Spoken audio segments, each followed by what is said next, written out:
Drug of choice in motion sicknesses, आपको बताना है कि मोशन सिकनेस के अंदर ड्रग ऑफ चॉइस क्या रहती है। देखिए मोशन सिकनेस किसे कहते हैं, पहले तो ये आपको मालूम होना चाहिए। मोशन सिकनेस का मतलब होता है जब कभी भी कोई व्यक्ति चलता है, बस में बैठ के, गाड़ी में बैठ के, या फिर टैक्सी, या फिर इसमें वैन, कार वगैरह में, तो क्या होता है कि उस व्यक्ति को वॉमिटिंग होती है, नोजिया होता है, ऐसा लगता है कि उसको वॉमिटिंग हो सकती है या फिर वॉमिटिंग होने लग जाती है। तो वो होता है ट्रेवलिंग के समय, जब ऐसी कंडीशन होती है तो उसको अपन बोलते हैं मोशन सिकनेस। और वहां पे उसको प्रिवेंट करने के लिए कौन सी ड्रग ऑफ चॉइस के रूप में ली जाती है काम में, तो ये क्वेश्चन है। और 4 ऑप्शन आपके सामने। ऑप्शन ए है एट्रोपिन, ऑप्शन बी है स्कोपोलामिन, ऑप्शन सी है कार्बामाजेपिन एंड ऑप्शन डी है मेटोक्लोप्रामाइड। अगर आपको इसका आंसर आ रहा है तो कमेंट बॉक्स में लिख सकते हैं। यहाँ पे जो राइट आंसर है इसका वो रहेगा ऑप्शन बी, यानी कि स्कोपोलामिन। क्या रहेगा? स्कोपोलामिन। देखिए स्कोपोलामिन जनरली ट्रांसडर्मल पेज के रूप में लगाया जाता है। कहाँ लगाया जाता है? ट्रांसडर्मल पेज के रूप में। ये पेज कहाँ लगता है? जो आपका कान होता है ना, कान के पीछे जो ईयर पिन्ना होता है, इसके बैक साइड में ये पेज यहाँ पे लगाया जाता है, या फिर यहाँ पे लगाया जाता है पिन्ना के जस्ट पीछे की तरफ। ठीक है ना? तो इसका जो पेज आता है वो आता है मार्केट में ट्रांसडर्म स्कोप से नाम से, और ये एक प्रकार की एंटी कोलिनर्जिक ड्रग है। कैसी है? एंटी कोलिनर्जिक ड्रग है, जो आपके ईयर पिना के पीछे लगाई जाती है। और इसका काम होता है मोशन सिकनेस को प्रिवेंट करना, यानी कि नोजिया एंड वॉमिटिंग को रोकना ड्यूरिंग ट्रेवलिंग। चलिए अगला क्वेश्चन देख लेते हैं, क्वेश्चन नंबर 2। देखिए स्कोपोलामिन का दूसरा नाम भी ध्यान रख लीजिएगा। स्कोपोलामिन को अपन हायोसिन भी कहते हैं। क्या कहते हैं? हायोसिन। तो अगर मान लो ऑप्शन में हायोसिन हो स्कोपोलामिन की जगह, तो वो भी राइट आंसर रहेगा। इस चीज का आप अच्छे से ध्यान रखिएगा। चलिए अगला क्वेश्चन देख लेते हैं, question number 2। Epinephrine is added to local anaesthetics because, option A to cause haemostasis, option B to prolong the action of local anaesthetic, option C to stimulate wound healing and option D all. आपको बताना है कि epinephrine local anaesthetic में क्यों मिलाया जाता है, क्या कारण है। 4 ऑप्शन आपके सामने हैं। देखिए यहाँ पे जो राइट आंसर रहेगा वो रहेगा option B, to prolong the action of local anaesthetic. यानी लोकल एनेस्थेटिक का अगर हमें एक्शन लंबे समय तक करना है तो हमें क्या करना पड़ेगा, वहां पे उसके साथ में एपिनेफ्रिन ऐड करना पड़ेगा। अब एपिनेफ्रिन करता क्या भैया? एपिनेफ्रिन करता है वेसो कंस्ट्रिक्शन। क्या करता है? वेसो कंस्ट्रिक्शन, यानी जो भी वेसल्स है उसको कंस्ट्रिक्ट कर देगा, यानी बिल्कुल छोटा कर देगा। अब ये छोटा कर देगा तो क्या होगा, जहां पे अपन ने लोकल एनेस्थेटिक अप्लाई किया है वहां पे अगर मान लो वेसल्स आसपास की कंस्ट्रिक्ट हो गई है तो क्या होगा, लोकल एनेस्थेटिक्स बॉडी में दूसरी जगह नहीं जा पाएगा, सिस्टेमिक सर्कुलेशन में नहीं जा पाएगा और अपना एक्शन इसी जगह पे शो करेगा। तो इसका एक्शन बढ़ जाएगा, इसका इफेक्ट है काफी देर तक रहेगा। ठीक है ना? तो epinephrine is added to local anaesthetic to prolong their action. और ये जब एपिनेफ्रिन मिलाया जाता है तो इससे इसका जो एक्शन है वो सिनर्जिस्टिक एक्शन होता है, क्योंकि इसका एक्शन बढ़ जाता है तो इसको अपन बोलते हैं सिनर्जिस्टिक एक्शन। चलिए अगला क्वेश्चन देख लेते हैं, question number 3। Tick the incorrect. देखिए इस तरीके के क्वेश्चंस की आप प्रैक्टिस करते रहिएगा, जिससे कि आपके रेलवे फार्मासिस्ट एग्जाम की तैयारी आप कर रहे हैं ना, वो अच्छी हो जाए, साफ हो जाए। और बार बार एमसीक्यूज की प्रैक्टिस कीजिएगा। आप और भी ज्यादा एमसीक्यूज की प्रैक्टिस करना चाहते हैं तो फार्मा कंसेप्ट ऐप पे आ जाइएगा। वहां पे आपको लगभग 3,500-4,000 हजार एमसीक्यूज मिलेंगे। जनरल अवेयरनेस के भी क्वेश्चंस मिलेंगे प्रैक्टिस के लिए, जीके जनरल साइंस के भी मिलेंगे, साथ ही साथ नॉन फार्मा पोर्शन भी आपका अच्छे से हो जाएगा, रीजनिंग मैथ्स वगैरह सब कुछ, मात्र लगभग 700-800 रुपए के अंदर। ठीक है ना? 1 साल की वैलिडिटी के साथ में। चलिए अगला क्वेश्चन है tick the incorrect. Option A है typhoid Salmonella typhi, option B है amoebiasis and amoeba histolytica, option C है gonorrhoea Wuchereria bancrofti and option D है सिफिलिस ट्रिपेनोमा पेलिडम। आपको बताना है कि इनमें से क्या इनकरेक्ट है। यानी एक तरफ तो डिजीज का नाम दे रखा है, दूसरी तरफ उनका कॉजेटिव ऑर्गेनिज्म दे रखा है। जो गलत तरीके से मैच है वो आपको फाइंड आउट करना है, कौन सा है राइट, इसके अंदर कौन सा इनकरेक्ट रहेगा। तो यहाँ पे आपका आंसर रहेगा ऑप्शन सी, यानी कि गोनोरिया। देखिए गोनोरिया होता किससे? वाउचेरिया बेनक्रॉप्टाई से नहीं होता तो किससे होता भैया? गोनोरिया होता है आपका नाइसीरियाई गोनोरियाई से। गोनोरिया का कॉजेटिव ऑर्गेनिज्म क्या है? नाइसीरियाई गोनोरियाई। ठीक है? और वाउचेरिया बेनक्रॉप्टाई क्या करता है, कौन सी डिजीज करता है? तो वाउचेरिया बेनक्रॉप्टाई आपका फिलेरियसिस करता है। फिलियरियोसिस का दूसरा नाम क्या है? एलिफेंटेसिस। क्या है? एलिफेंटेसिस। तो ये एलिफेंटेसिस करता है कौन? वाउचेरिया बेनिक्रोप्टाई, जिसे अपन हाथी पाँव भी कहते हैं, यानी जो पाँव होता है वो हाथी की तरह बड़ा हो जाता है, ठीक है ना। ये आपका वाउचेरिया बेनिक्रोप्टाई से होता है। जबकि गोनोरिया एक सेक्सुअली ट्रांसमिटेड डिजीज है। कैसी है? एसटीडी, सेक्सुअली ट्रांसमिटेड डिजीज, और होती किससे है? नाइसेरियाई गोनोरिया से होती है। देखिए एमईबीएस इसका क्वेश्चन अलग से पूछा गया है। एंटमीबा हिस्टोलाइटिका से होता है, टाइफाइड साल्मोनेला टाइफी से होता है। तो जरूरी नहीं है कि ये क्वेश्चन इसी तरीके से पूछा जाए। ये क्वेश्चन ऐसे भी पूछा जा सकता है कि अमीबियासिस किसकी वजह से होता है, सिफिलिस किसकी वजह से होता है, ठीक है ना। तो इन सभी के काउजेटिव ऑर्गेनिज्म, ये चारों डिजीज काफी इंपॉर्टेंट है, ठीक है ना, चारों पांचों डिजीज। तो इनके काउजेटिव ऑर्गेनिज्म आपको अच्छे से लर्न होने चाहिए।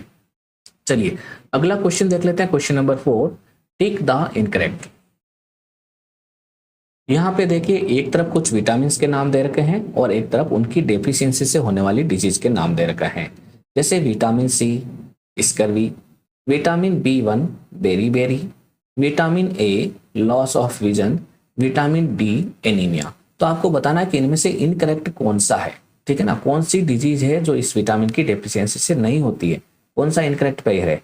तो यहाँ पे आपका आंसर रहेगा ऑप्शन डी, यानी कि विटामिन डी एनीमिया। देखिए एनीमिया किसकी वजह से होता है? जनरली एनीमिया आयरन की डेफिशिएंसी से होता है, विटामिन B12 की डेफिशिएंसी से होता है, जिसे अपन साइनोकोबालामिन भी कहते हैं।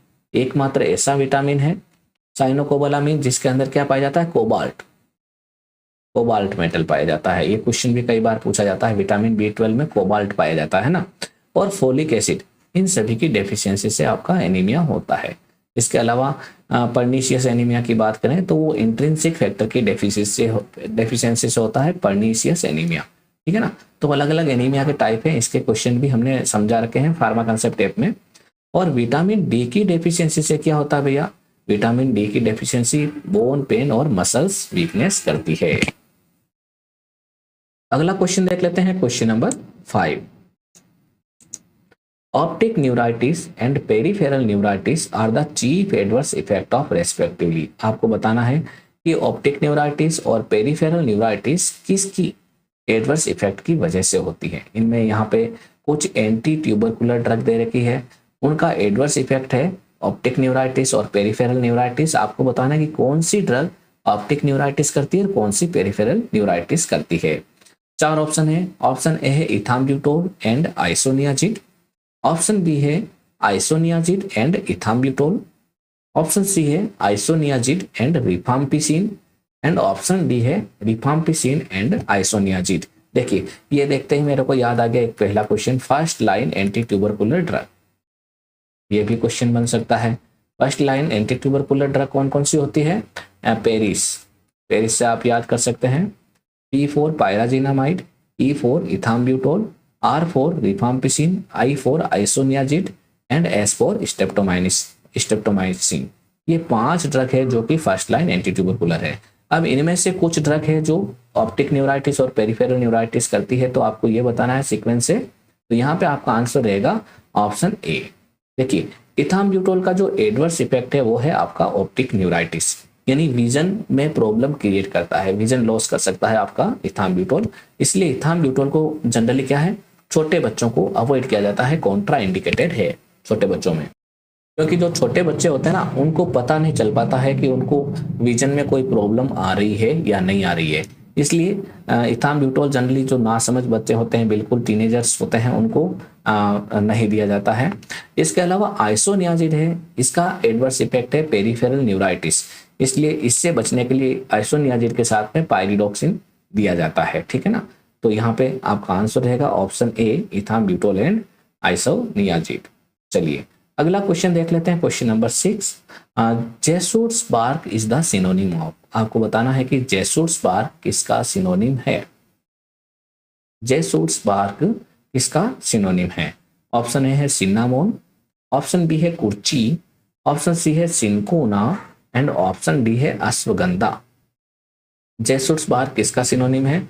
तो यहाँ पे आपका आंसर रहेगा ऑप्शन सी, यानी कि सिनकोना। देखिए जेसुर्स बार्क को हम सिनकोना बार्क भी कहते हैं, इसके अलावा इसको पेरुवियन बार्क भी कहते हैं, इसके अलावा इसको चाइना बार्क भी कहते हैं। Jesuit's bark is also called cinchona bark, Peruvian bark और China bark and it is obtain from plant cinchona officinalis, जिसकी फैमिली है रूबिएसी। ठीक है ना। अब इसका जो एक्टिव कंस्टिट्यूएंट है क्यूनिन, वो एंटी मलेरियल ड्रग के रूप में काम में आता है और ये आपके बार्क से ऑब्टेन किया जाता है। ठीक है।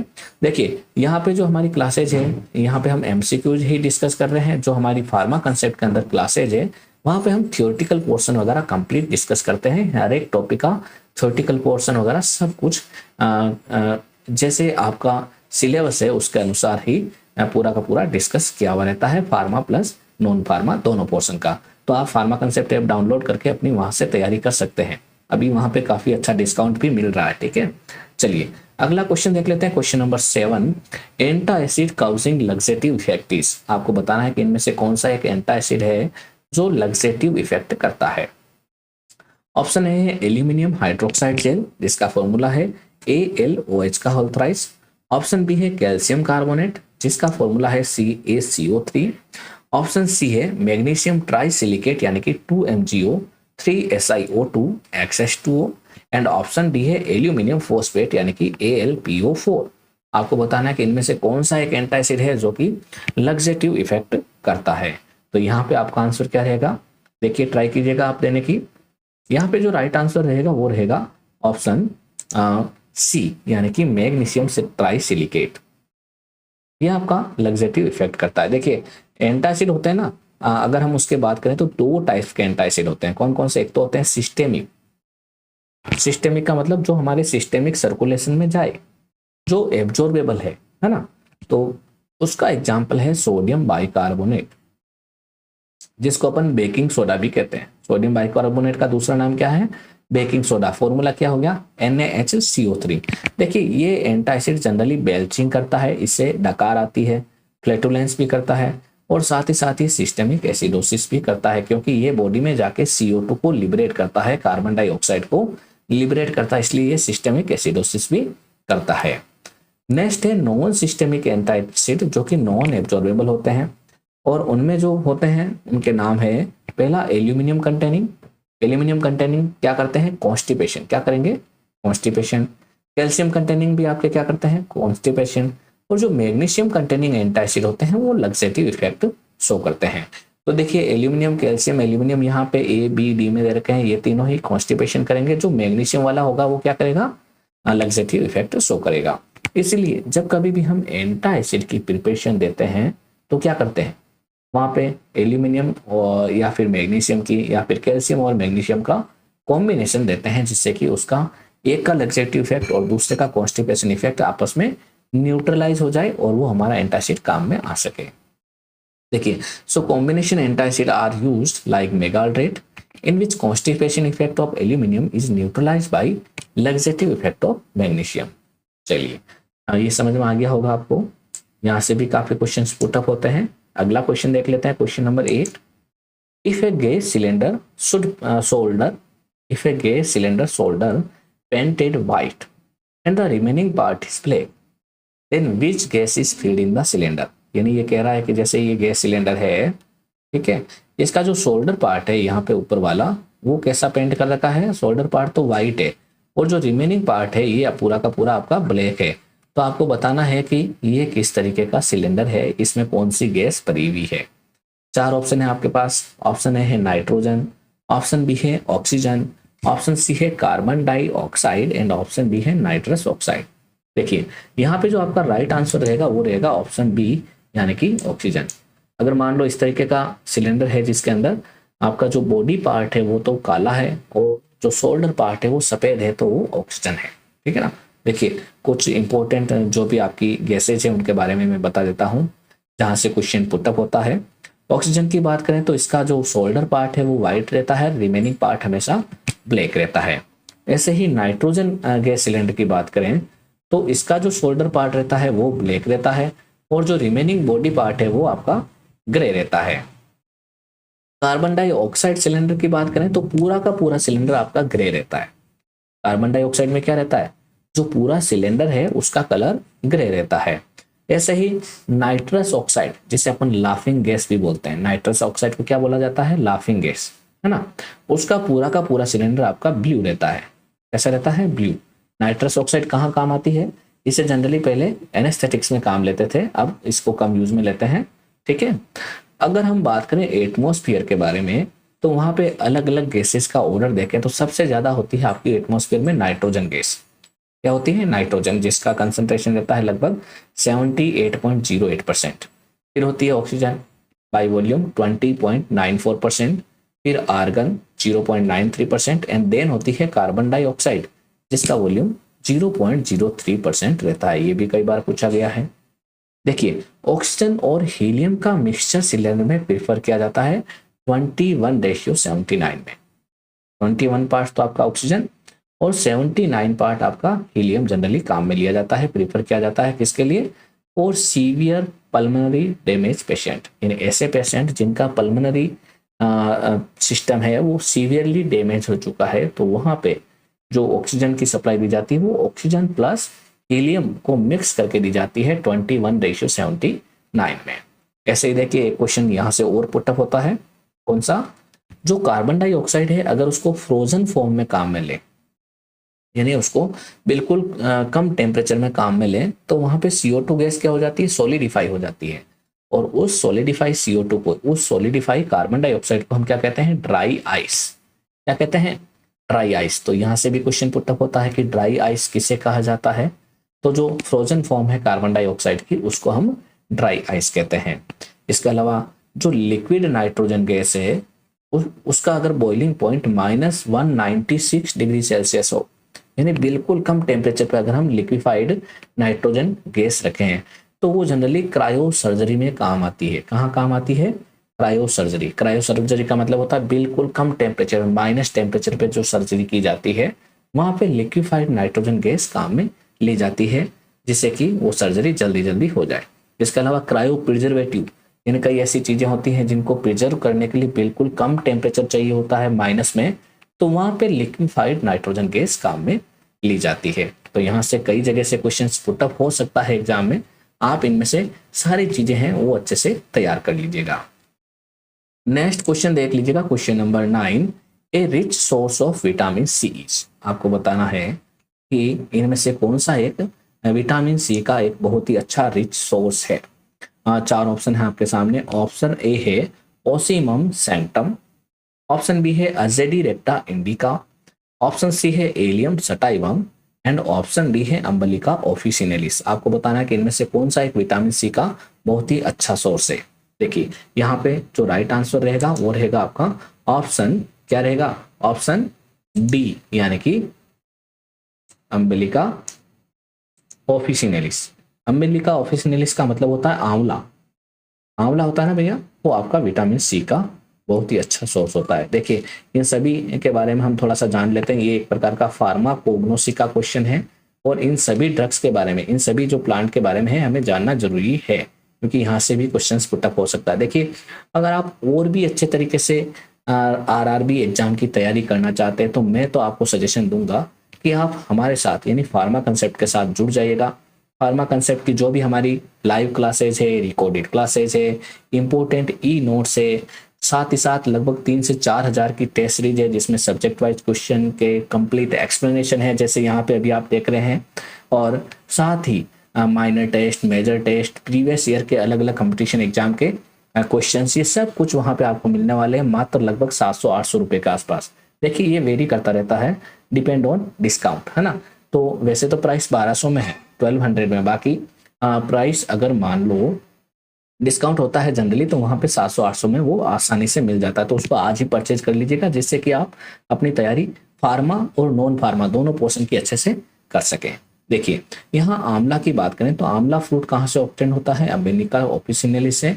इसकी फैमिली भी कई बार एग्जाम में पूछी जाती है। फैमिली क्या है इसकी? यूफोर्बिएसी।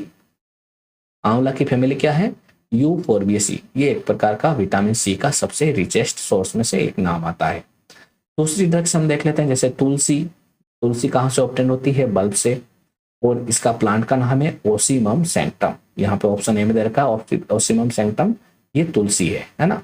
इसकी फैमिली है लेबिएटी। क्वेश्चन इसकी फैमिली का भी पूछा जा सकता है। ये एंटीसेप्टिक और एक्सपेक्टोरेंट की तरह काम करती है। नेक्स्ट है नीम। ये आपका बार्क, लीव्स और स्टेम से ऑब्टेन किया जाता है। इसके प्लांट का नाम है एजेडिरेक्टा इंडिका, फैमिली है मेलिएसी। ये बीटर, टॉनिक और इंसेक्टिसाइड की तरह काम आता है। नेक्स्ट है गार्लिक, जो कि बल्ब से ऑब्टेन होता है और इसका प्लांट का नाम है एलियम सटाइवम। ठीक है, ये लिलिएसी फैमिली का प्लांट है। ये कार्मिनेटिव और एंटी एथेरोजेनिक के रूप में काम आता है। नेक्स्ट है ब्राह्मी, जो बकोपा मोनेरी से ऑब्टेन किया जाता है। ये ब्रेन टॉनिक के रूप में काम आता है। तो यहाँ से कहीं से भी क्वेश्चन एग्जाम में पुट अप हो सकता है, आप सारी चीजों को अच्छे से ध्यान रखिएगा। अगला क्वेश्चन देख लेते हैं, question number 10। Cancer chemotherapy and radiation induced vomiting is treated with. आपको ये बताना कि जो कैंसर की कीमोथेरेपी है या फिर रेडिएशन इंड्यूस्ड वॉमिटिंग है वो कौन सी ड्रग से ट्रीट की जाती है। ऑप्शन ए है ऑन्डेंसिट्रॉन, ऑप्शन बी है डोमपेरिडोन, ऑप्शन सी है मेटोक्लोरामाइड एंड ऑप्शन डी है डाइसाइक्लोमिन। जल्दी से इसका आंसर फाइंड आउट कीजिए। इससे बताने से पहले मैं आपको फिर से मैं बता देता हूँ कि फार्मा कंसेप्ट के काफ़ी स्टूडेंट्स जो पिछला एम्स फार्मासिस्ट एग्जाम हुआ था 2023 उसमें से सेलेक्ट हुए हैं। जैसे all India rank first AIIMS Patna exam में, एम्स भुवनेश्वर में all India rank third, AIIMS Nagpur में all India rank 8, all India rank 10, 14, 16, 21, 66। ये सारे के सारे स्टूडेंट्स फार्मा कंसेप्ट के हैं जो सेलेक्ट हुए हैं। और जो हमारा फार्मासिस्ट एग्जाम का प्रिपरेशन बेस चल रहा है रेलवे का, अभी मात्र आपको 40% डिस्काउंट के बाद में 720 रुपीज़ में मिल रहा है, जहाँ पर आपको live classes, recorded classes, important e notes और सब्जेक्ट वाइज एमसीक्यूज और साथ में फार्मा प्लस नॉन फार्मा दोनों की प्रिपरेशन मिल रही है। ठीक है ना, मात्र 720 रुपीज़ में। तो आज ही आप फार्मा कंसेप्ट ऐप डाउनलोड कर लें और वहाँ पे अपनी तैयारी करें। देखिए पिछले क्वेश्चन का जो राइट आंसर था वो था ऑप्शन ए, यानी कि ऑन्डेंसिट्रोन। देखिए कैंसर कीमोथेरेपी और रेडिएशन इंड्यूस्ड वॉमिटिंग की बात करें तो उनके लिए ड्रग ऑफ चॉइस ऑन्डेंसिट्रोन रहती है। ये एक प्रकार की 5-HT3 ब्लॉकर्स ड्रग है। ठीक है, और ये also effective in hyperemesis of pregnancy. अगर किसी व्यक्ति को प्रेगनेंसी में बहुत ही ज़्यादा वोमिटिंग होती है तो वहाँ पे भी ऑन्डेंसिट्रोन दिया जाता है। और 5-HT3 ब्लॉकर्स के अगर हम एग्जाम्पल देखें तो कौन कौन से होते हैं, जितने भी सिट्रोन होते हैं जैसे ऑन्डेंसिट्रोन, ग्रेनिसिट्रोन, डोरासिट्रोन, पोलोनासिट्रोन, रेमोसिट्रोन, ये सारे के सारे 5-HT3 ब्लॉकर्स हैं। इनमें से सबसे ज़्यादा पोटेंट और लॉन्गेस्ट हाफ लाइफ वाला होता है पेलोनोसिट्रोन। ठीक है ना, और सबसे शॉर्टेस्ट हाफ लाइफ वाला होता है ऑन्डेंसिट्रोन। तो आप अगर वास्तव में ही आरआरबी फार्मासिस्ट एग्जाम की तैयारी करना चाहते हैं तो हमारे ये जो भी एमसीक्यू की सीरीज है उसको भी कंटिन्यू देखिएगा, साथ ही साथ फार्मा कंसेप्ट ऐप को भी ज्वाइन कीजिएगा। अगर आप जीपेट एग्जाम की तैयारी कर रहे हैं, फार्मा एग्जिट एग्जाम की तैयारी कर रहे हैं घर बैठे, तो वहाँ उसके लिए भी हमने लाइव और recorded classes, subject wise MCQs, test series, notes सब कुछ प्रारंभ कर दी है। नया बैच हमारा चालू हो गया और इस पर भी हम 40% डिस्काउंट ऑफर लेके चल रहे हैं अभी। और टेस्ट सीरीज भी हमने अलग से स्टार्ट कर दी है जिसमें 180 रुपीज़ में आपको सारे टेस्ट मिल जाएंगे। तो अपने जो भी मिलने वाले हैं, जो भी परिचित हैं, जो तैयारी कर रहे हैं, उनको जरूर बताइएगा कि वो भी आज ही फार्मा कंसेप्ट ऐप डाउनलोड करें और वहाँ पे अपनी घर बैठे तैयारी कर सकते हैं। जो भी हमारे कोर्सेज हैं इन सभी की वैलिडिटी 1 ईयर की है और ये काफ़ी सस्ते में, काफ़ी अच्छे तरीके से आपको मिल जाएंगे, काफ़ी क्वालिटी वाइज आपको इसके पोर्शन मिल जाएंगे। तो आज की क्लास हम यहीं कंप्लीट करते हैं, मिलते हैं अगली क्लास में। तब तक के लिए best of luck for exam and thanks.